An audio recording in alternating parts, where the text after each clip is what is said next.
FIDA, lalakas ang suporta sa mga magsasaka ng abaka sa Eastern Visayas. Ang detalye kay Penny Pumida, Radyo Pilipinas, Borongan.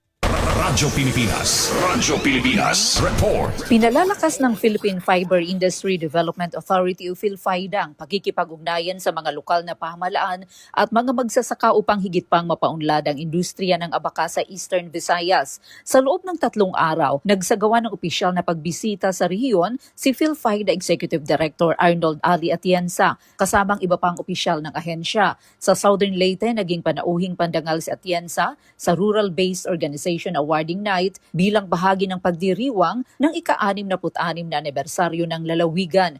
Binigyang diin niya ang layunin ng PhilFIDA na pamanatili ang pagiging nangungunang tagagawa ng dekalidad na hiblang abaka ng Pilipinas sa buong mundo.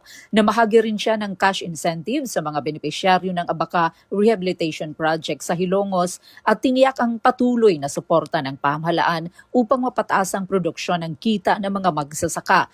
Bumisita rin ang delegasyon sa Eastern Visayas Regional Fiber Experimental Station sa Abuyog upang inspeksyonin ang mga pananaliksik sa pagpaparami ng dekalidad na tanim na abaka gamit ang tissue culture technology.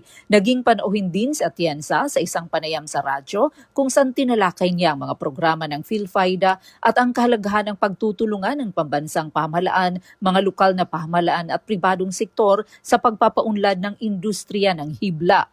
Ayon sa PhilFIDA, ang pagbisita ay nagpapatibay sa layunin ng ahensya na mailapit ang mga programa ng pamahalaan sa mga magsasaka at maisulong ang isang matatag, napapanatili at globally competitive na industriya ng hibla sa bansa. Para sa Bagong Pilipinas, Penelope Pumida, Radyo Pilipinas, Radyo Publiko, Borongan. Usapan Agrikultura. Usapan Agrikultura. Dito sa Radyo Pilipinas.